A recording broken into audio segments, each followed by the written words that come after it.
اہل بیت علیہم السلام قید خانے میں۔ ارباب مقاتل لکھتے ہیں کہ ابن زیاد نے ایک خط یزید کو لکھا اور تمام واقعات کی اطلاع یزید کو دی۔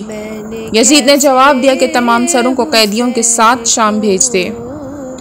اس مدت میں کہ جب ابن زیاد نے یزید کو خط لکھا اور یزید نے ابن زیاد کو جواب دیا، شاید 12 روز لگے۔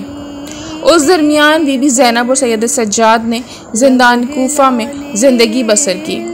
زندان کا دروازہ بند کر کے سخت پہرے بٹھائے گئے تھے۔ وہ لوگ شدید خطروں میں بسر کر رہے تھے، یہاں تک کہ حضرت سید سجاد کی گردن میں توق بھی پڑا رہا۔ قید خانے کی شرطیں اور قیدیوں کے بارے میں حکومت کے ارادے اس قدر خطرناک تھے کہ روایت ہے کہ ایک پتھر قید خانے میں پھینکا گیا جس میں ایک کاغذ چسپاں تھا۔ شاید یہ پتھر کسی دوزدار اہل بیت نے پھینکا تھا۔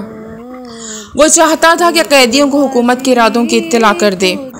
اس کاغذ پر لکھا ہوا تھا، ایک قاصد ابن زیاد کی طرف سے فلاں دن یزید کے پاس بھیجا گیا، وہ شام سے فلاں دن واپس آئے گا، انتظار کیجئے، اگر صدائے تکبیر سنیے تو سمجھ لیجئے کہ آپ لوگوں کے قتل کا ارادہ کر لیا گیا ہے، وصیتیں کر لیجئے اور تیار رہیے، اگر تکبیر کی آواز نہ سنیے تو سمجھ لیجئے کہ امان ہے اور قتل سے معاف کر دیا گیا ہے۔ قاصد کے آنے کے 2 یا 3 روز قبل ایک کاغذ پتھر میں لپٹا ہوا قید خانے میں پھینکا گیا، میں لکھا تھا، قریب ہے کہ قاصد آئے، آپ لوگ وصیت کر لیجئے۔ آخر کار قاصد آیا۔ یزید نے ابن زیاد کے جواب میں لکھا تھا کہ شہیدوں کے سر کے ساتھ قیدیوں کو شام بھیج دے۔ اس خط کے بعد ابن زیاد نے حکم دیا کہ سروں کو اہل بیت کے ہمراہ شام بھیج دیا جائے۔ متعدد روایات میں ہے کہ امام حسین علیہ السلام کے سر مقدس نے کوفے میں قرآنی آیات کی تلاوت کی۔ چنانچہ شیخ مفید نقل کرتے ہیں کہ ابن زیاد نے حکم دیا کہ امام حسین علیہ السلام کا سر مقدس کوفے کی گلیوں کوچوں میں پھیلایا جائے۔ زید بن ارقم کا بیان ہے، میں نے دیکھا کہ امام کا سر نوک نیزہ پر ہے اور میں اپنے کمرے میں تھا، دیکھا تو سنا کہ وہ سر مقدس اس آیت کی تلاوت کر رہا ہے کہ کیا تو نے گمان کیا کہ اصحاب کہف و رقیم ہمارے عجیب آیات تھے؟ میں نے گھبرا کر آواز دی، اے فرزند رسول، آپ کا سر اس سے کہیں زیادہ تعجب خیز ہے۔ یہ بھی نقل ہے کہ مسلمہ بن کہیل نے سنا کہ وہ سر مقدس اس آیت کی تلاوت کر رہا تھا کہ بہت جلد خدا تم سے ان کے شر کو دفع کرے گا اور خدا سمیع و علیم ہے۔ نیز نقل ہے کہ سر مقدس کو ایک لکڑی پر آویزاں کر دیا گیا تھا۔ اطراف کے بہت سے لوگ وہاں جمع ہو گئے، انہوں نے ایک نور دیکھا جو زمین سے آسمان تک ساطع تھا اور سنا کہ سر مقدس اس آیت کی تلاوت کر رہا ہے۔ اہل حرم قیدی بنا کر کوفے میں لائے گئے تو ابن زیاد نے 13 محرم کو اعلان کرایا کہ مسجد کوفہ میں نماز جماعت ہے۔ لوگ جمع ہوئے اور ابن زیاد نے تقریر شروع کی اور حمد و ثنا الہی کے بعد کہا، حمد و ثنا اس خدا کے لیے جس نے حق کو فتح عطا کی اور یزید اور ان کے ماننے والوں کی مدد کی اور جھوٹے کے فرزند جھوٹے کو قتل کیا۔ ابھی تقریر یہیں تک پہنچی تھی کہ عبداللہ بن عفیف ازدی جو حضرت علی کے شیعہ تھے، ان کی ایک آنکھ جنگ جمل میں تیر لگنے سے اور دوسری جنگ صفین میں ختم ہو گئی تھی۔ وہ نابینا تھے، روزانہ صبح سے رات تک گوشہ مسجد اعظم میں مشغول نماز رہتے تھے۔ اٹھ کھڑے ہوئے اور چلا کر کہا، اے پسر زیاد، جھوٹا اور جھوٹے کا بیٹا تو ہے، تیرا باپ ہے اور وہ جھوٹا ہے جس نے تجھے گورنر بنایا ہے۔ تیرا باپ جھوٹا ہے، اے دشمن خدا، کیا تو فرزند رسول کو قتل کر کے اس طرح یاوگوئی کرے گا؟ عبداللہ کے اعتراض پر ابن زیاد کو غصہ آ گیا۔ اس نے پوچھا، یہ کون بول رہا ہے؟ عبداللہ للکارے، میں ہوں اے دشمن خدا، پاک خاندان کو خدا نے گندے خاندان سے الگ کیا ہے، تو قتل کرتا ہے اور سمجھتا ہے کہ مسلمان ہے؟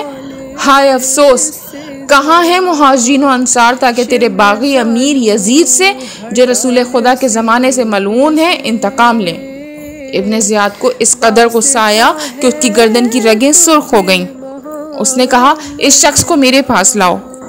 جلادوں نے انہیں چاروں طرف سے گھیرنا چاہا، لیکن قبیلہ ازد کے اشراف نے اٹھ کر ان کا ہاتھ پکڑ لیا اور مسجد سے باہر لے گئے۔ اس طرح انہیں گھر پہنچا دیا گیا۔ ابن زیاد نے حکم دیا کہ قبیلہ ازد کے اس اندھے کو جس کا دل بھی اللہ نے اندھا کر دیا ہے قید کر کے میرے پاس لاؤ۔ سپاہی انہیں گرفتار کرنے کے لیے گئے۔ یہ خبر قبیلہ ازد کے لوگوں کو ہو گئی۔ قبیلہ یمن کے لوگ بھی حمایت میں کھڑے ہو گئے۔ ابن زیاد نے مصر کے قبیلوں کو ایک پرچم کے تلے کر کے محمد بن اشعث کا ماتحت بنا کر ان سے جنگ کرنے کے لیے بھیجا۔ سخت مقابلہ ہوا اور عرب کے بہت سے لوگ قتل ہوئے۔ ابن زیاد کے فوجی عبداللہ کے گھر پر آئے اور دروازہ توڑ کر گھر میں گھس گئے۔ عبداللہ کی بیٹی نے کہا بابا سپاہی آ گئے ہیں۔ عبداللہ نے فرمایا تم سے کوئی سروکار نہیں، میری تلوار لے آؤ۔ بیٹی نے تلوار ہاتھ میں دے دی۔ عبداللہ خود ہی اپنا دفاع کرنے لگے۔ وہ رجز پڑھ رہے تھے۔ بیٹی نے کہا بابا کاش میں مرد ہوتی اور آپ کے آگے آگے ان خونخوار دشمنوں سے جنگ کرتی جو رسول خدا صلی اللہ علیہ وآلہ وسلم کی عطرت پاک کے قاتل ہیں۔ فوجیوں نے ہر طرف سے عبداللہ کا محاصرہ کر لیا۔ وہ اپنا دفاع کرتے رہے اور بیٹی دفاع میں ان کی رہنمائی کرتی رہی یہاں تک کہ گھیرا تنگ ہو گیا۔ بیٹی نے چلا کر کہا ہائے میرے بالوں پر شکستہ ہو گئے، میرے بابا کو پکڑ لیا گیا، کوئی ان کا مددگار نہیں جو ان کی حمایت کرے۔ عبداللہ اسی طرح تلوار چلاتے رہے اور رجز پڑھتے رہے۔ وہ دفاع کر رہے تھے کہ گرفتار کر لیے گئے۔ انہیں ابن زیاد کے سامنے پیش کیا گیا۔ جس وقت ابن زیاد نے دیکھا تو کہا حمد و سپاس خدا کا کہ اس نے تمہیں رسوا کیا۔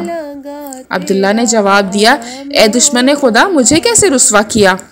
خدا کی قسم اگر میری آنکھیں ہوتی تو تیرے نکلنے اور داخل ہونے کی جگہ تنگ کر دیتا۔